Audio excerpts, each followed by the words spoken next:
Welcome to Journey into an Unknown World. I've been doing this now for over 10 years. I was quite amazed, really.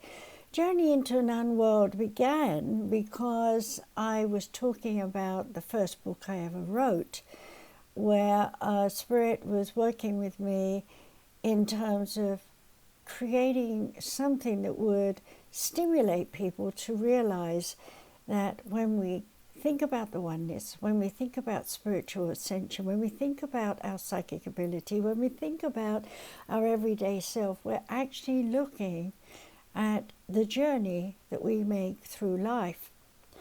And today I was kind of wondering and musing as to what I should have as a topic when Spirit just told me use the word skeleton. So here I am doing a show on skeleton. I wonder when you're listening to that and you hear that word, how you associate that word in your life. How have you learned to use it and what does it mean to you? For example, with myself, I know I used to hear my grandparents say, there's a skeleton in the closet, meaning that there is something hidden. Of course, my little mind as a child thought of a real sort of creepy ghost or something hiding in a cupboard, because I didn't really know what a skeleton looked like when I was only 5 or 6 years old. But it was a term in the way people talked back in those days, meaning don't put your news out in public. And of course, everyone today is online writing their stories about what they're going through, how they feel, how they think, what they're doing. And nobody seems to really care that they're exposing their skeletons in the closet, especially if we're negative and we're, out there in the public eye talking about how we want people to vote for us, and then suddenly out of the blue someone comes up with, I know some secrets and I'm revealing them, and then there is an expose and everyone's, oh my dear, how bad that is for you, or oh, how terrible a person you are, depending on which side of the fence they're on. But what does the word skeleton really mean in terms of the way you think? Another perception of skeleton would be something like, I have the basics of an idea. I haven't really padded it yet. It's just the meat, as it were, the bones. And we talk that way, like if I'm going to write a novel. The skeleton is the basic outline of what I'm thinking I want to write about. But it's not till I start putting some characteristics into it that it starts to form something more solid. So here my point of view on skeleton is to say that we have within us a great deal of emotional, mental, physical and spiritual programming that is subliminally subtle, but somehow it comes up in our everyday consciousness. Oh, I have an idea, or I have a feeling, or I'm not quite sure what I'm going to do with it yet. I have a skill, but I don't know if I'm good enough with it, but I'm thinking about using it. So we can align this word skeleton with the basic structure of something, a foundation stone upon which to build. Another aspect of the word skeleton is to think about your body in terms of the bones throughout your body. And of course we have many bones that make up the skeletal system. But we don't say my femur bone or my rib bone is a skeleton. We say the whole of all of the bone, from skull to tippy toe or little toe, hands and fingers, is the whole skeleton. And if we're thinking about bones, we tend to think about dead people in the grave, right? And so when we talk about the skeleton in history, we're talking about what we found that's been, shall we say, a dinosaur here, that's been solidified over eons of time into looking like stone. And of course, there are many things that we don't understand about these ancient bones. But here's a little example I want you to think about. Did you know that all the dinosaur bones that are in museums had to be painted with lead paint, because what they found in every case where they found skeletal bones, and even humanoid kind of bones as well, were radioactive. Now, that may make you suddenly think, radioactive? Back then, dinosaur times, how could it possibly be radioactive? Well, there's speculation that out of the blue a comet came and caused a biochemical total destruction of the life forces that were living, and that for a few years everything died down, and then slowly a few bugs in the ground, or animals in the ocean, or animals that were in, deep down in caves or something, somehow survived and adapted, and either grew in some way that was deformed, which then went on to find another development of another species, or perhaps, they just stayed the same. We'll never know. But the thing about skeleton is it's a foundation. Without a skeleton, we would be a lump of jelly wobbling around. We wouldn't be able to walk or do anything. And in the same way, if we didn't have history in our closet relative to our ancestors, we wouldn't be knowing who we are and what we're doing. And if we didn't have the passion and ambition within that concept to birth, shall we say, new ideas born out of old ideas, to create something that is much, shall we say, in the mediocre process of just being birthed, one can't really say much about what is going to turn out in the future. And you might wonder, why am I talking about the skeleton? Well, I want you to think about us as human beings for a minute, and then we'll use the analogy of this to go on with the way the changes are happening. So let's think about a human body or an animal for a minute. It doesn't really matter what the creature is, as long as we look at the fact that without the skeletal system from head to toe, fingers, that we wouldn't be able, for example, for me to do this with my hands, or move my head, or do anything, even if I had no brain to speak of, like pea-sized brain, like they used to say monkeys have, and all they need to do is swing from tree to tree, or a fish, all it does is swim around with its mouth opening, getting some food in its mouth and pushing out what it doesn't want on the other end. Existence. Well, yes, we go through that when we're babies, we go through that in the womb, but we're not really in existence doing nothing. Something else is happening. We're evolving. And when I say evolving, think about these bones now, and then think about how does a muscle start to develop? Well, if you think about all the ligaments that you have on your chicken when you're eating it, and that's that gristly part, how does that attach to the bone? How did it even grow out of the bone in the first place? What was different from the bone's elements in some way that it didn't solidify to be hard, but rather was just this very strong, fibrous gristle? And how did the very strong, fibrous gristle then seem to transform itself and grow into a fibrous muscle? And then, of course, the big question, how did it find its way, for example, down your thigh and attach to somewhere around your knee? And more importantly, how did we develop all those layers of muscles, one on top of another, so that we could walk and jump and bend our knee and climb mountains and swim in the ocean and do whatever?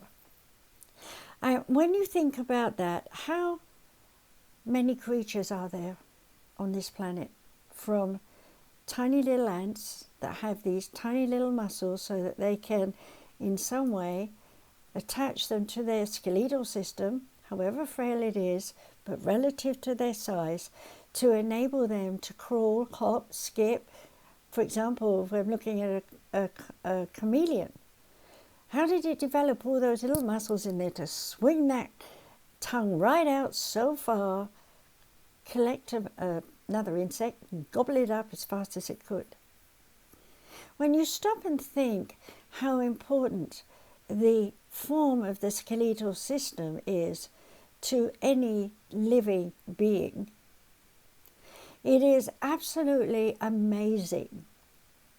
Now here you might want to think, well, okay, I'm a student and I think I'm going into anatomy and physiology and maybe I'll be a doctor or maybe I'll be a mortician or whatever it is, or maybe go study animals and save the wildlife or protect the ants and the bugs to make sure the trees and things grow. But let's talk about a tree. How does a great oak tree send out its roots into the ground? Now, nobody thinks about its roots as a skeletal system. But just think, as that tree grows, it gets bigger and bigger, and its boughs go out in all directions, and it's got this heavy burden of many leaves on it, and it stands in the wake of the wind, blowing, tossing around, and still standing after the storm. Where are its muscles? They're the roots, they're the strength, they're the skeletal system that goes on up through the energy of the tree. Now, if you cut a tree down, you can see rings, and you can tell how old the tree is. And those rings support the core of the tree, which goes all the way up, the sap, if you like, the inner place where all the moisture is sent, so that that tree can stay strong. Well, we as humans and animals are no different. We need to feed the bones. We need to feed ourselves into a mode of strength. And we need to understand that when our fibrous tissue in the muscles being worked out like on a treadmill or something, and we're developing those abs or whatever it is we're trying to do, we're not thinking about the stress or the strain that we're putting on the ligaments. And we're not thinking about how the ligaments are stretching and moving so that we can make sure that the bone will flexibly move as we want to move. So just talking about our skeleton and the muscles that are adhered to them, we're really looking at an amazing aspect of our anatomical body. Now, I'm not going to go and give you a whole lesson in biology, but what I am saying is that there are so many people living on this planet whose skeletal systems are bent in the wrong positions. Maybe from birth, some of them are born deformed and they're not getting the right nourishment, or they're not getting enough love and support emotionally and mentally, so they become inhibited and withdrawn and they take on a bent position. I was actually in the store just 2 days ago watching someone who had a big hump on their spine. They weren't spina bifida or anything technical like that. This was because they had been humping their body like this in self-preservation to protect themselves. So the spine had grown into a curve. To take matters worse, I actually used to see a woman in Japan who was so bent over from the hips that she was walking like this at this angle. Obviously, I'm not going to get up and demonstrate, but can you imagine having your head here and your whole spine is bent over from the hips here? And this was definitely not an anatomical thing that she was born with.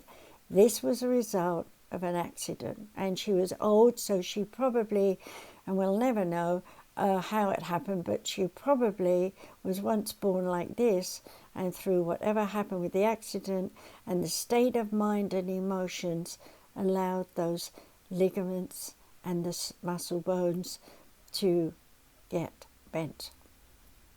So I'm saying to you right now, how many of you are walking around in pain? It could be you've got one knee hurting, and you might be thinking, oh, I must have pulled a ligament in that knee.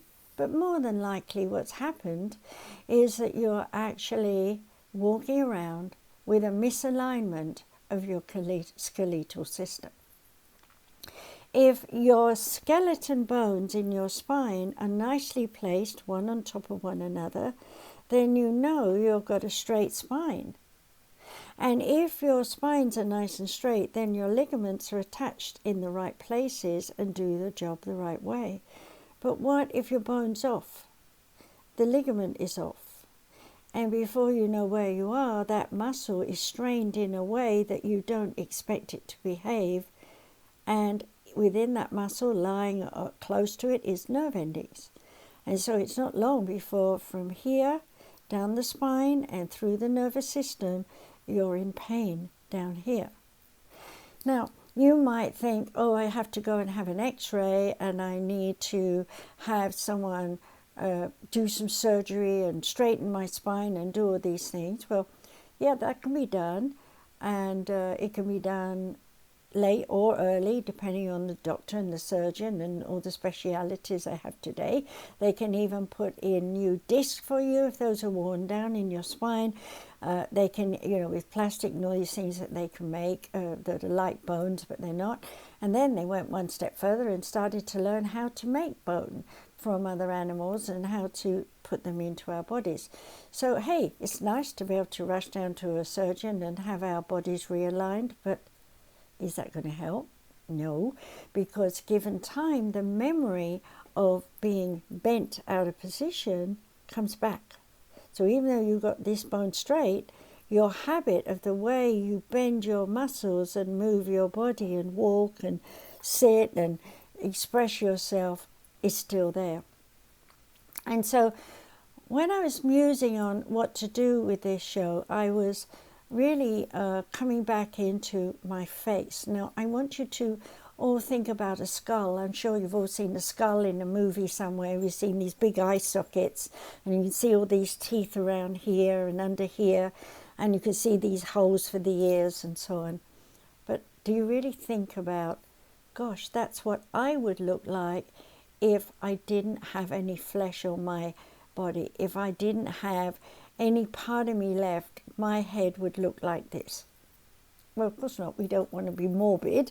But if you're a nurse or a doctor, of course you do that because you're studying and training about that.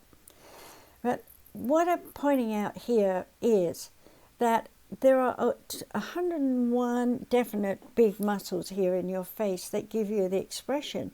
So if I want to cry, I want to laugh, there are certain muscles that I have learned throughout my life to use in a form of expression. But I've also learned to turn my head, nod my head. Yes, no. One of the first things we learn as a child is to nod and to shake our heads. It's a natural response, actually. Don't leave me alone.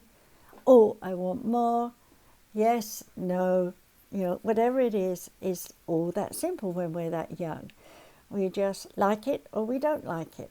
We want to touch it or we don't want to touch it.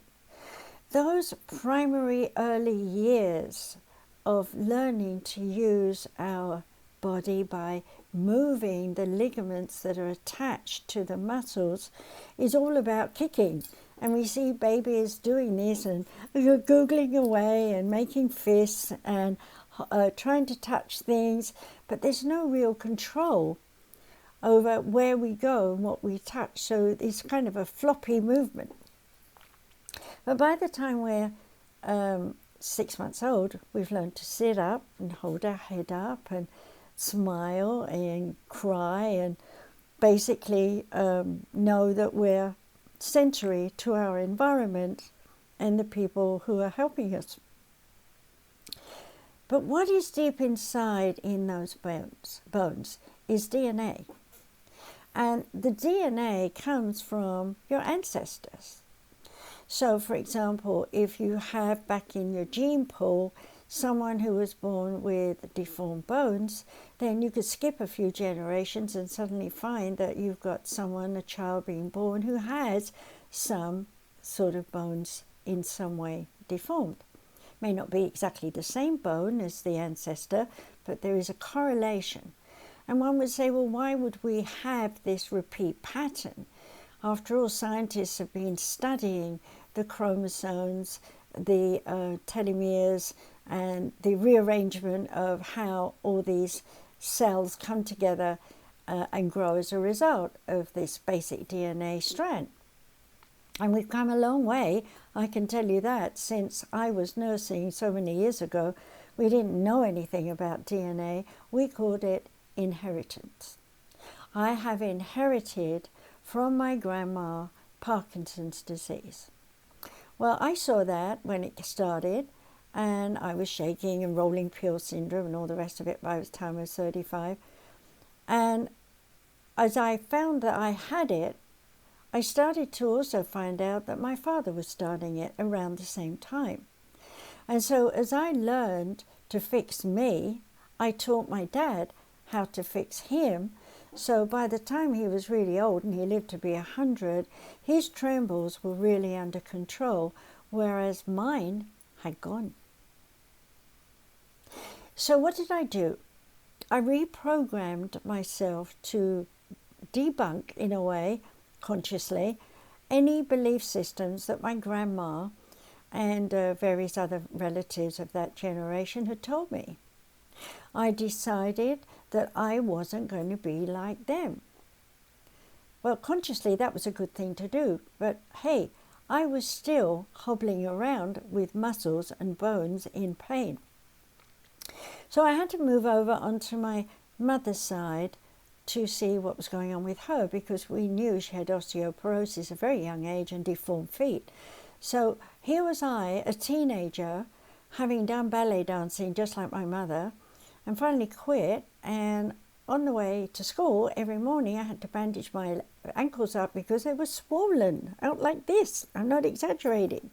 And that's exactly what happened with my mother when she was younger and she was doing ballet dancing. Was I copycatting? Was it the DNA? Was I empathizing and sympathizing because she went through a lot of surgeries, and I won't bore you with all that detail? Question mark, question mark, question mark. So here's an example of where I was in the womb while my mother was suffering with her feet. She was being put in casts so she could carry me during that time.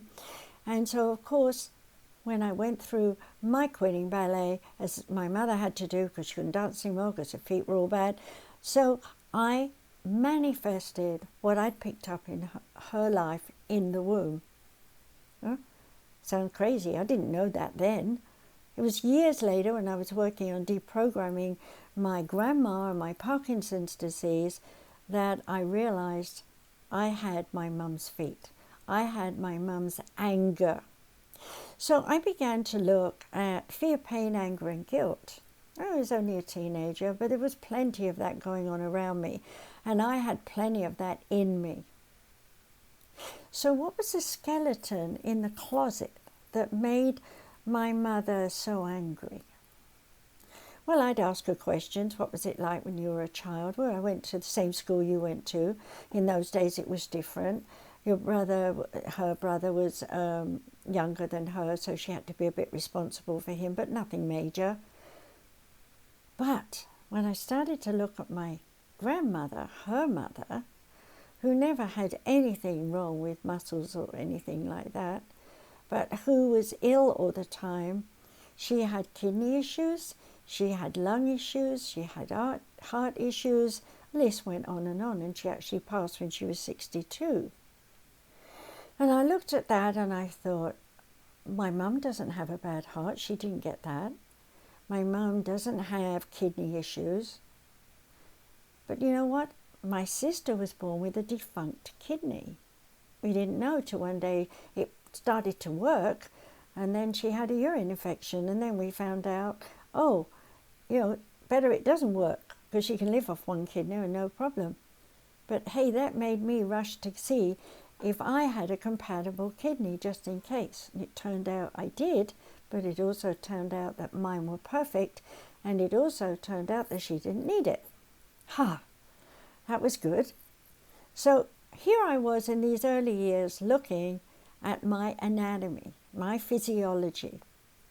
And because I wanted to be a doctor or a nurse or something, biology was the absolute important thing one had to study. And not only that, but to compare ourselves with a rabbit or a toad or something. Didn't really like cutting up those beings, but then again, it was no different once I got older to cutting up a rabbit to cook for dinner. It seems so strange, but you see, we have different concepts. So that opened me up to thinking, how many concepts do I have about my skeletal system? Well, at that age, 20, 21, learning to be a nurse and doing all the things I was doing then, I was thinking, what is my skeleton carrying? And at those times, in those days, I was thinking about the emotion and logic of how I would stand and walk. And up came the idea that, I was trained at 10 years old to put a book on my head and walk around with my back straight and my head held high and tell myself over and over again, I'm a lady. Now, would it have been like if I'd have been born in London with a Cockney accent and was not considered to be a lady? Would I have been walking around with my head held high, or would I be stooped and feeling insecure and unstable and all those kind of things that can happen to us all? So I began to make comparisons. And of course that led to my psychology and psychiatry understanding, because to me that was very important. And you have to remember that during those days they were still doing lobotomies, and for those who don't know, drilling a hole in your head and trying to kill off a nerve. And it was very experimental because they didn't know where the nerves all were going in your head, and a lot of people ended up drooling and couldn't focus and couldn't talk and were just like babies in diapers again. And others who were full of anger, and they found anger spots, and now they were so placid they couldn't even make a choice as to what food they wanted to eat. It was abominable. It was awful that I saw those people in that state. Added to that was the idea, put some rubber in their mouth, give them a powerful shock in the brain, and they're all shaking like this, and hopefully kill off some part of themselves that wanted to be angry. Well, I didn't know enough much in those days, but I sort of learned that they were trying to kill off personality. They were trying to kill off character. So it made me start to think, what is my skeleton in the closet? So I started to ask my father and my grandfather, who was still alive in those days because I was still young, what's our skeleton? They looked at me, and then my grandpa told me, very proudly in fact, he said, well, our ancestor goes back to 1066 and before that, and there were smugglers, and there were highwaymen, and there were robbers. And I'm like, okay, why you was talking about, and we were royalty, and intermarried, and lords and ladies, and at court, and all the rest of it. And he said, well, men used to sow their seeds in wrong places, meaning had a mistress on the side. So I opened my eyes. Okay, so do you have a mistress now? No, you don't ask those things. That's a skeleton in the closet. That's private. You don't tell anyone about your private life. As I said in the beginning of the show, dark secrets. Of course, there were children born back in the old days who were not of noble standing, or were not of the married couple, but rather of a woman who he'd been playing with on the side, not my grandfather, but greater grandfathers down the line. And so those were the ones who ended up being highwaymen or robbers and thieves, I suppose, but nobody was going to talk about them. So when I started to think about ancestry and hereditary things that happen in people today, and going through my own life and deprogramming the psychological aspects of my negativity, I realized that every single person on this planet has skeletons in their closet, even if it was just made this year. We all do something we shouldn't do. For example, here's one of my skeletons in my closet that worried me really a great deal when I was young. I stole a ruler in the classroom when I was about 12 instead of handing it in. I found it on the floor. I knew it must belong to one of the other students, but because I wanted a ruler because mine had broken, I picked it up, put it in my satchel, and wrote my name on it and said it's mine. Well, I had bad thoughts about that and nightmare dreams on it, but I couldn't hand it in, the days went by. I couldn't hand it in because I'd written my name on it. And my maiden name was Pogson, Pogson, which is a very unusual name in that if you have that name, you're part of my family tree. So I couldn't rub it off because I'd written it on in ink, and in those days ink stained. And so I basically had this ruler, and every time I get it out to use it, trying to pretend it's mine, I got this worry wart. Is anyone looking? Do they recognise the ruler? Not the rulers were any different in those days because they all were wood and they all looked the same. But guilt, you see, guilt was there. And when you have guilt, it goes into every muscle, every bone, every ligament, every bit of flesh in your body language. So, oh, I'm guilty. I've got somebody else's ruler. If they find out, I'm going to be punished. And if I'm punished, the whatever price of punishment will pay terribly. I'll suffer. More suffering. Okay. Now, as I tell this little silly story now, we laugh about it because, hey, the years have gone by and probably whoever lost the ruler didn't even know they'd lost it, or just managed to go out and buy another one right away and so didn't miss it. Who knows? But you see, we impale ourselves by our perceptions of how we think people are going to find out our secrets. And when they do find out our secrets, then, okay, we're going to suffer. Now, let me fast forward to World War II, and I had to do, excuse me, got hair in my eyes. I had to do a lot of healing with many of my dad's army soldiers who were in his battalion after the war. And by the way, that's in my book, My Journey into the Oneness, my story, my life story. You can get online if you're interested. Anyway, coming back to all these men who are in the forces, can you imagine the toil, the trials and the tribulations of just carrying a backpack and a gun and being in a fear mode because you don't know if a German is going to pop out somewhere from nowhere, or Russian or whatever it was, it's going to pop out from somewhere and take a shot at you and end your life. So you're in extended mode of fear. You're in extended mode too of be angry and ready that they could even dare to pop out in front of you, because you've got to have anger in order to be able to shoot that gun. And at the same time, you're confused between your fear that's, I don't want to walk, I don't want to move, I want to stay in this bunk hole, but the messages come down, we have to move forward and we have to do something. Well, that is a terrible scenario to be in. But quite honestly, the amount of emotional trauma I went through over that ruler was just the same as if I was in that bunker and I had to go out and carry that gun and do those things. Because you see, the brain traumatizes, no matter how small the incident, it parallels trauma to a unified state of how is the body feeling. How are you holding the position of your body as you are in a fear mode? How are you structured when you're angry, like ranting and raving?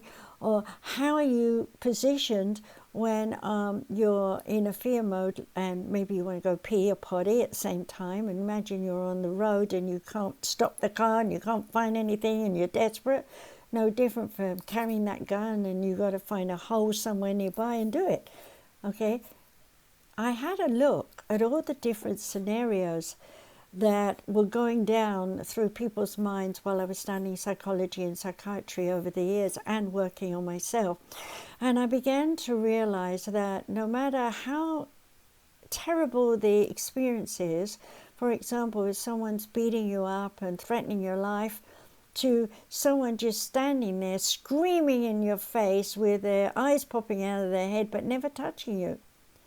They may as well have been beating you, touching you, doing something to you, because their energy is hitting you, punching you, beating you up, hurting you. So you see, the brain doesn't process, I remember you slapping my face. The brain processes, I remember the fear, the pain, the anger, and if it's there, the guilt that I was not protecting myself, or not speaking up for myself, or not hitting out when I'm feeling like I'm a mouse, or vice versa. You do hit out and now you feel guilty because you should have stayed cool and calm. So the brain is looking at the emotions. And if you've hidden, another saying here, your skeleton under the carpet. I mean, there was another saying we had as children that, brush your history under the carpet because you don't want anyone to know about it. But I found I correlated the skeleton under the carpet and in the closet and in the drawers and anywhere else I could think of. Why? Because I was also aware of what is called earthbound spirits. People who had died during the war and had not come back to go to heaven, as we thought in those days, but rather staying in the locale where they've died and are now being brought to me by spirit guides to ascend and lift to heaven to connect them with their loved ones, like great-grandma or someone who's come to get them. So there was a lot of proof of survival in those days when I was young. People wanted to know, because we had 2 world wars, 1 and 2, and there was hardly any time between them. So by the time I was born and was toddling around at 2 and 3 years old, I was giving messages to people of their loved ones on the other side, because that's the way people thought at that time. But if we go back in time, we go right back in time to the 1600s and even more the 1300s, we had people who were psychics like me, as current time, but back in those days, you were a witch and you could be burned at the stake, or you could be dipped in water or burnt, covered in oil and tarred. All these terrible things that people did to one another in the belief of religion and philosophy. And so I had many dreams about those things. And what I was learning from the oneness and spirit is the enormous suffering that psychics throughout life, through eons of time. I was even going back into early Egyptian times in those days. Spirit guides were teaching me all the time. And so every dream, every vision, every talk that I had with them, they were putting those images, those memories into my entire being, as though I was back in those centuries living that time. Now, people don't think about that in that way because, back in those days there was no movies to go and see, to speak of, or no television, and definitely only the radio, and it was mostly singing and people talking, lectures, and maybe a bit of comedy and stuff on our radios in England. So you can imagine how many visions I was having from my spirit guides all the time.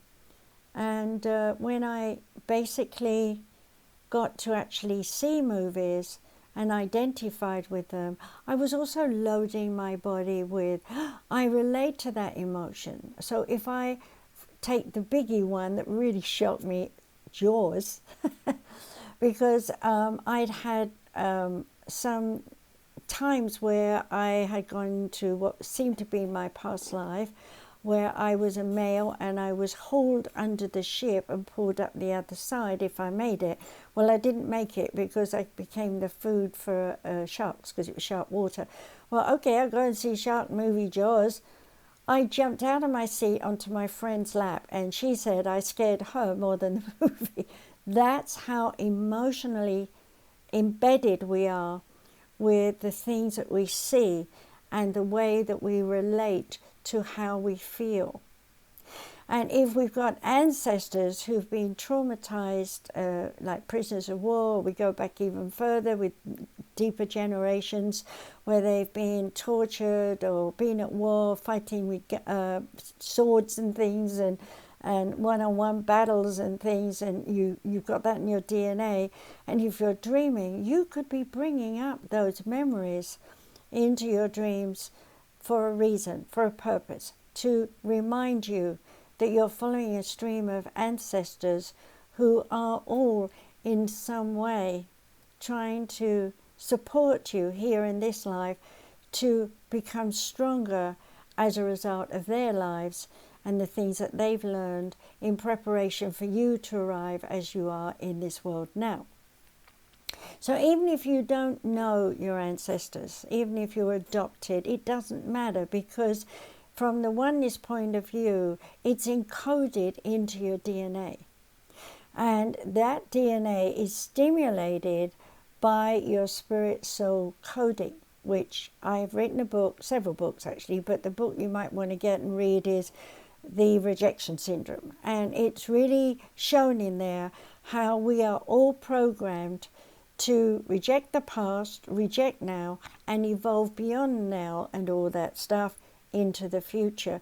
But we can't do any rejecting till we understand we have it demonstrated around us again in this life, to be like a stimulus to bring it out into our brain and into our emotions for us to rethink about our life and who we are.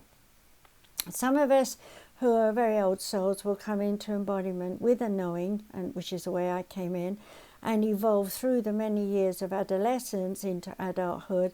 And then by the time we're in adult state, we're teaching and leading the way. We might call them, for example, in India gurus. Here we might call them priests or doctors, or it doesn't matter what their title is, but they have this knowing that they can serve and help mankind in some way. Others don't open up until in their 40s, and they usually go through some biggie event that brings shock and change into their life, like a divorce or loss of a loved one, and it makes them stop in their track and think, I've just been moseying through life, worrying about how many dollars I can make for the meal, or where I'm going to get a new car or something. And then suddenly all those things aren't important anymore. Their life existence and what they've been doing is null and void. And now it becomes, because of what's happened, I've got a different point of view. And I won't go into the points of view. But what happens at that time is, let's say you've had a big backache all your life and you don't know why, and your life's happy, but always my back just hurts, just here, okay? And maybe that's opposite your heart. And so you go to the chiropractor and you get manipulated, and it's good for a day or two, and then it's out again, and it's a continual thing until you suddenly stop and look at your whole life, and then you start to realize, my heart's hurting. I've never really been true to myself. I've been thinking about other people. I've always put me last on the list. I've got my grandma, my grandpa to thank for bringing me up. My mum and dad weren't there for me. Or, my brother and siblings were beating me up. Or I've been abused and raped. The list could go on. There are 101 things it could be. And whatever you've done, it's your skeleton in your closet relative to the way you have assessed how you have dealt with whatever circumstances were going on in your life, be good or bad.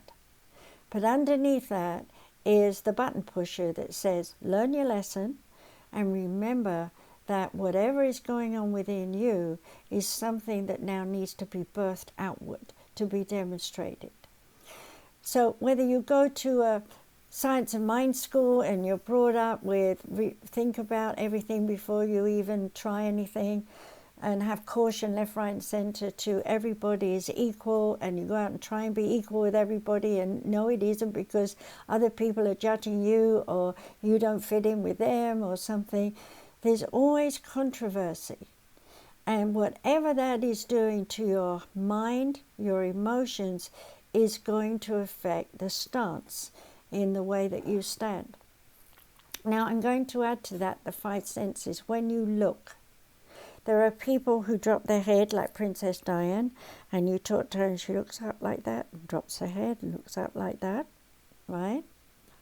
I have to admit that when my dad was lecturing me as a child, I would drop my head and he would say, "Look at me," and I go and drop my eyes again because I didn't want to look at him. And he'd say, "Look at me," and I'd look up and then drop my eyes again. And then he'd get hold of my chin and push it up like that and say, "Look at me." So now I'm looking down my nose because he's up there and I'm here and I'm small. Well, I started to work on my eyes and my eye muscles and things like that, and lo and behold, I'm doing very well because this eye is seeing much clearer than this eye right now. And I just had my eyes tested and they said, "Wow, the back of your eyes are like a young person." Well, I do my healing and my work too. But I want to point out, it's not just your muscles, you know, that we're thinking of the ligaments to your bones and so on. Those ligaments in your eyes are attached somewhere at the back in here to the skull, so that you can move, and they're all tight together, and in the back of your eyes are thousands of little rods that all cross over, and when you're looking at something you actually see it upside down and your brain flips it over so you can see it in the right way. And colours are not in your vision, it's your spirit self that interprets the colours you see, which is why no two people can say they see purple exactly the same, because we can't take our eye out and take our brain out and put it there on the table and compare the colour and say, yes, I see exactly the same as you.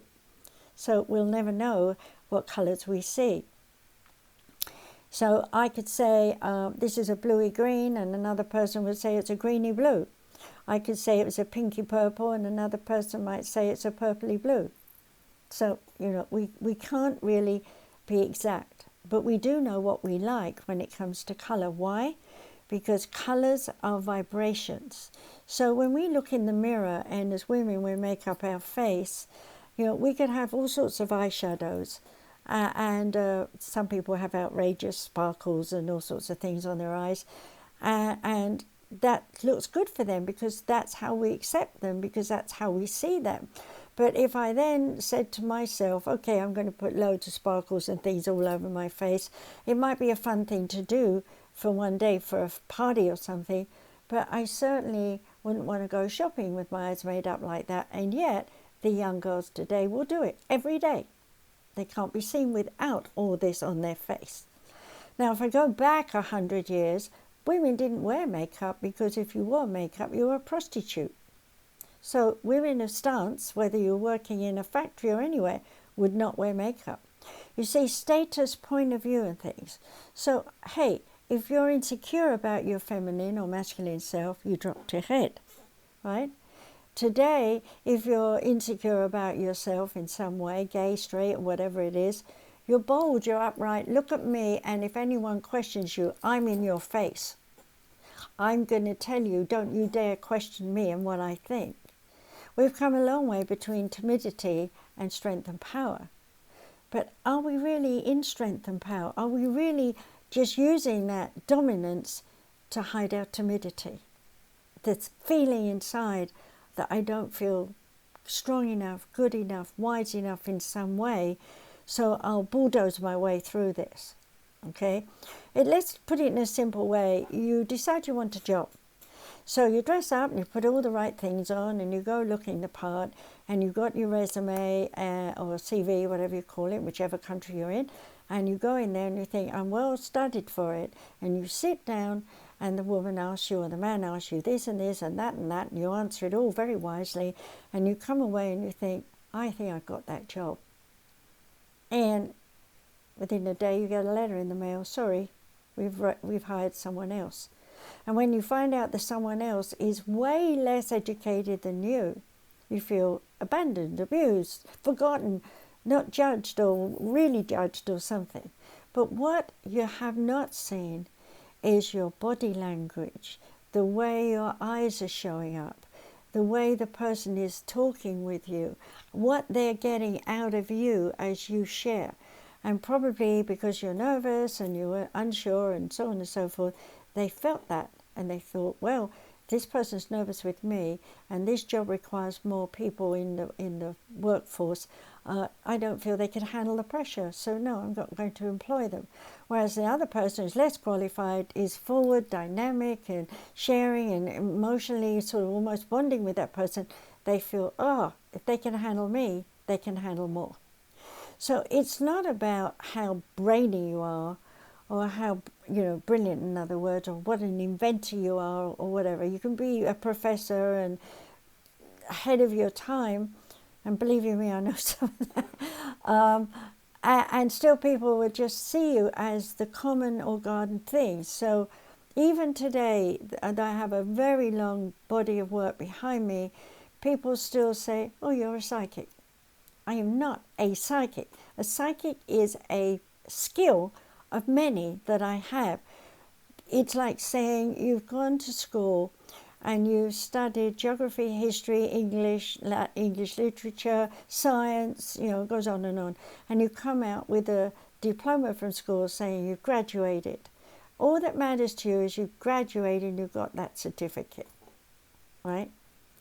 When you study your profession, it'll be the same. When you come through all those classes and you come out with that diploma, that's who you are. You don't have to prove who you are because that says you've done the work. Well, in the metaphysical study, there's a lot going on right now, and there are many, many people evolving with it, and it's growing very quickly. And I'm very, very pleased about that. But what I'm looking at is what nobody is looking at in my piece of my world of what I've studied, is the genetic DNA and RNA of the programming from the brain, conscious, subconscious, and deep subconscious, into your skeletal system as you grow as an ova in the womb, to how the brain actually is a flat thing, and it like squishes itself together and makes a hump like this.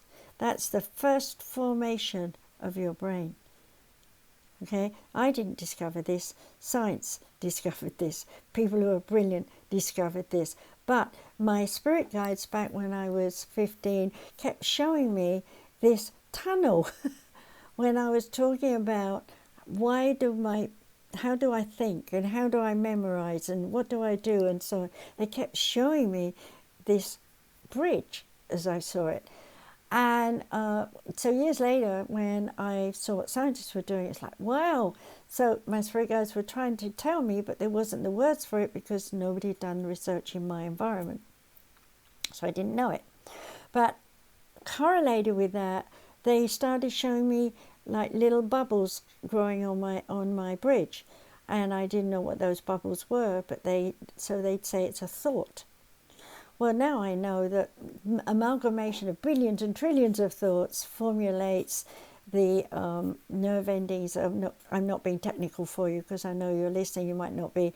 But, you've got millions and millions of tiny axioms, which are tiny small carriers of energy that keep the brain healthy and strong, to these great dendrites in the brain. They're very long, that carry messages and send impulses down through your body. And so all this is going on as well with the glands that are in there. And science has come a long way since I was nursing. And I had to keep up. I had to go and do all the professor classes and study them online and then go further because it wasn't enough for me. I wanted to know more and see how the body was working so that I could do more healing work with people. And then I got down to the bottom line of, well, okay, now I understand the brain and I understand the skeletal system and I understand the tendons and I understand the muscles and the nerve endings and the minute cells and the chondrites and all different words running around in my head right now, which you wouldn't understand anyway, so don't worry about it. And so basically I was looking at the whole person as a load of tiny little bubbles, let's put it that way, which are cells. And there were variations on themes and 101 trillion times of cells in our bodies. And every one of those cells is in itself a living force because within that cell is one speck of your spirit. One speck. And that speck, when coming out of body, they all come out together. You're asleep, and your specks all come together and can form a spirit body for you to come out of body and go off and do something. But you don't need to have that. You could just as easily just be a few specks of your spirit going off on your own, and it feels as though you are the whole. But you're not the whole, you're still a part of what's left sleeping in your body. Now, think of the oneness in that way too. You're all here on this planet, you're all human, we've got animals, we've got dogs, cats, and in our family who are all associated with us and learn from us. Then we've got the wild creatures, and they learn to congregate on or to run away or whatever it is, and they've all got their program and they've all got their spirits in. And then you look at the trees and the plants and the grubs and every life, birds, whatever, and they've all got spirit cells that inside each cell, in each cell of your body is that tiny little energy of your spirit, or of the spirit of the bird, or whatever it is, that is generating the energy in that cell to keep it alive. Now, let's come back to my original thing, skeletal system or skeleton, and say every creature that lives has some form of skeletal structure. Okay?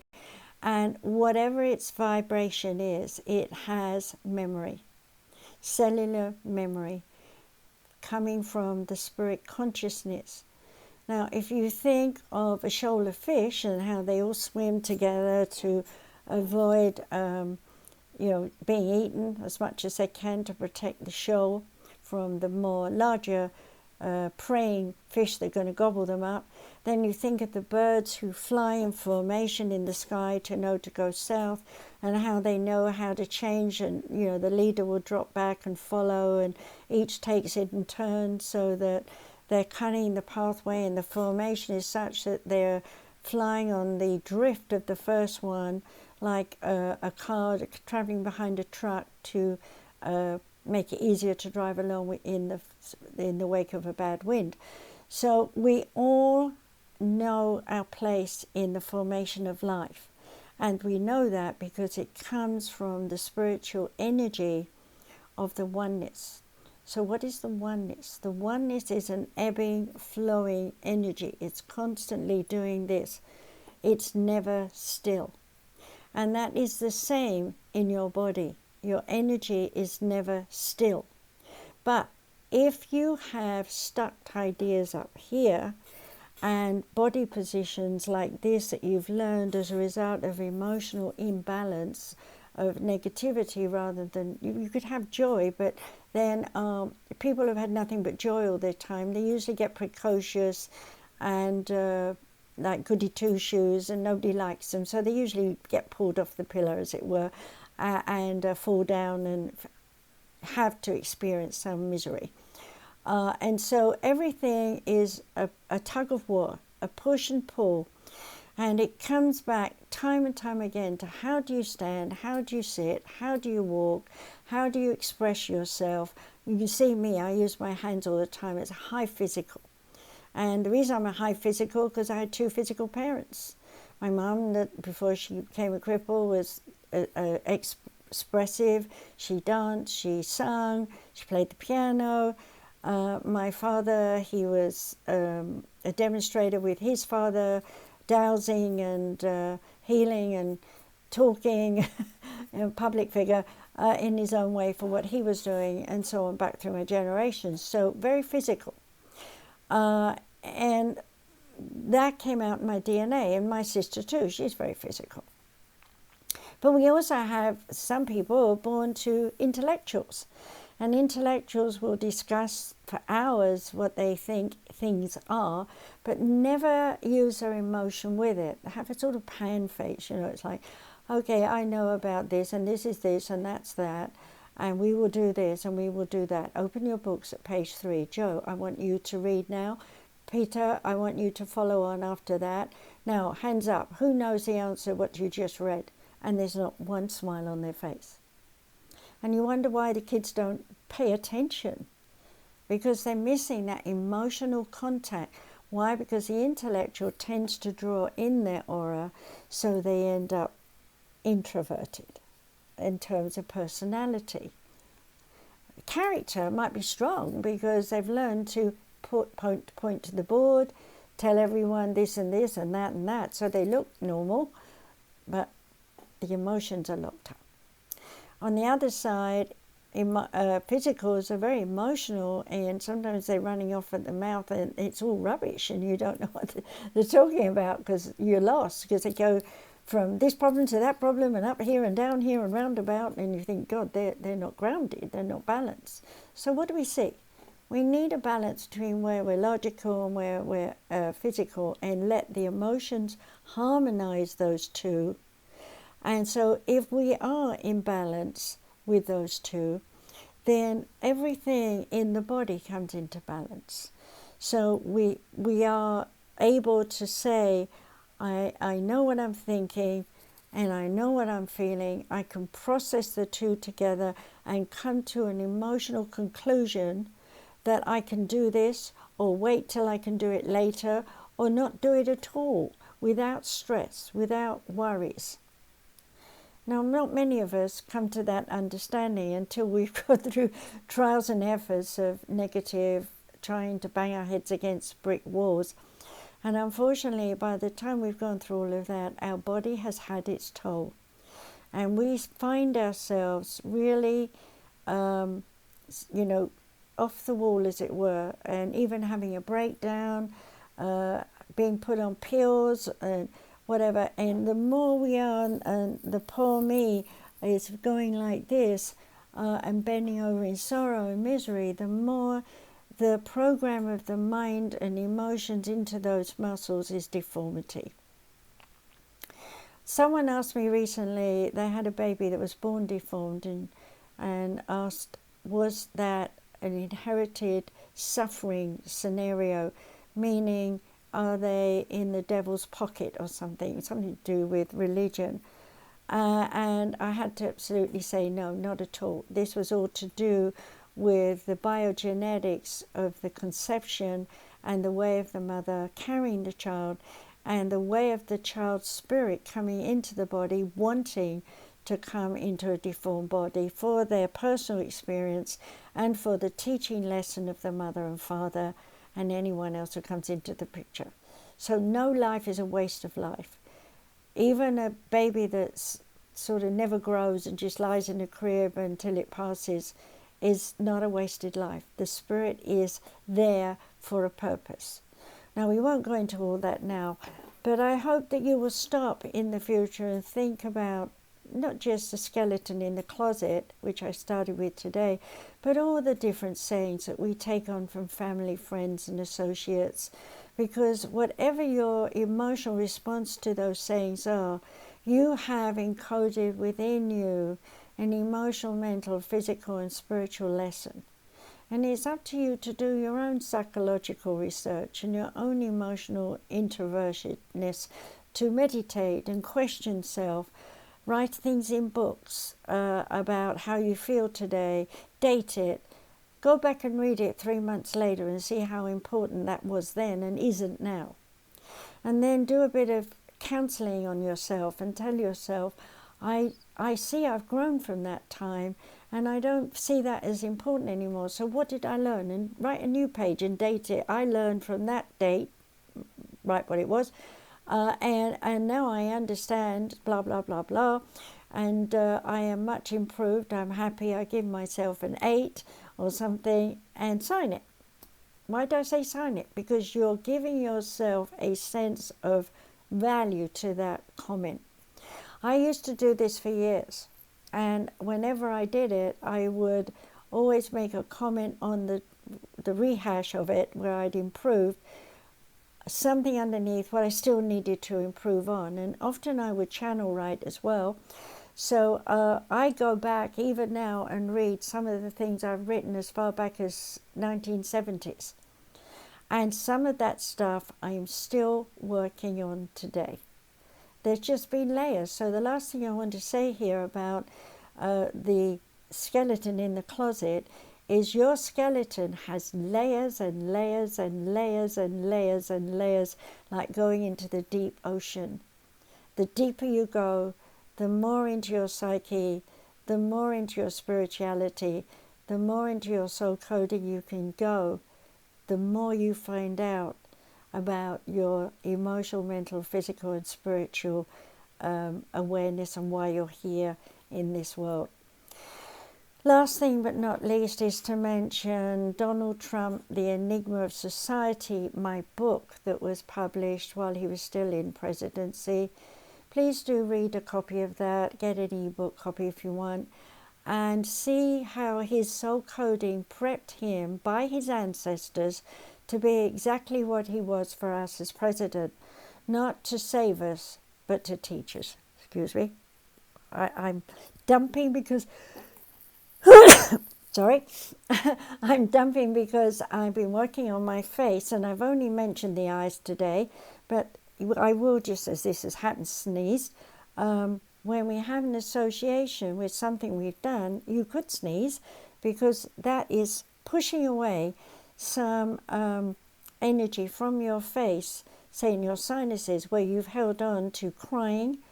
Allergies don't just happen because of a bug. Allergies happen because you have an imbalance in your sinuses. And if you have an imbalance in your sinuses, it's because of all the crying and overreactions to childhood diseases and such like things that happen when we're young. So working on your sinuses is working on your emotions. And your eyes, of course, are what you see. And if you're doing your jaw, gripping your jaw like this, you may not even feel you're gripping your jaw, but your muscles are. Because I'm angry. I don't want to say anything, because if I say anything, I'll get slapped. I'm hiding myself, all these things.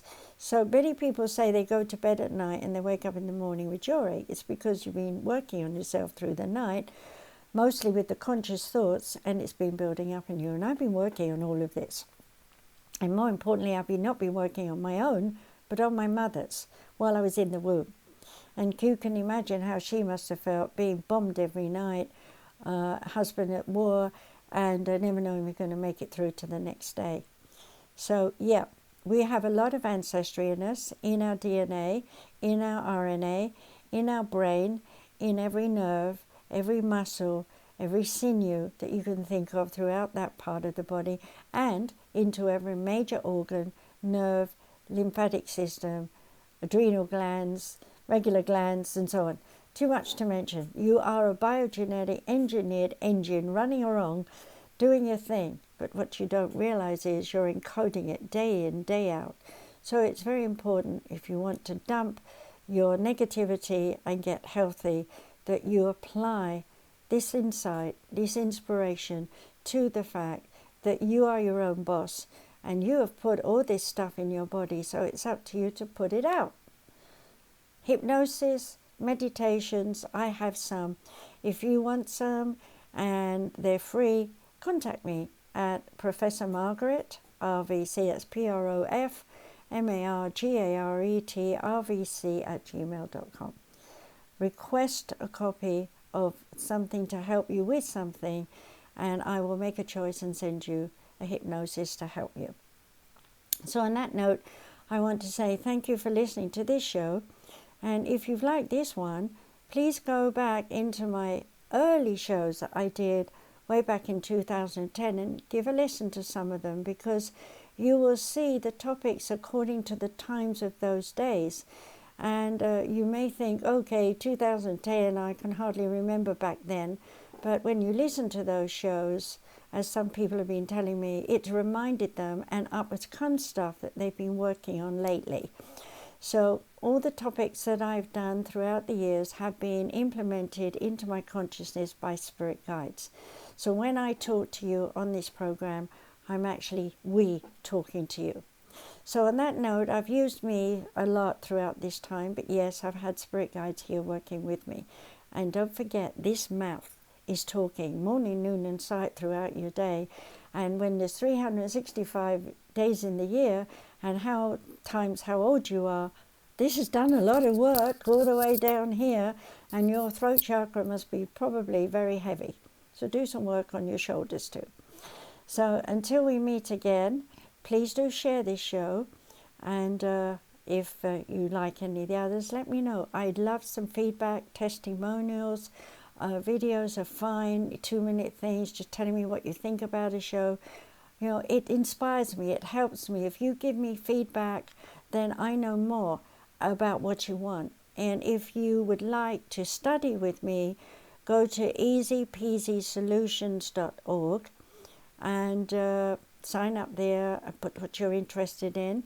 We're working still on sumariseducationcenter.com and universalchristchurch.com, and you will meet there Dr. Katie Kamara, who is also very qualified in counseling and coaching and has her own shows as well.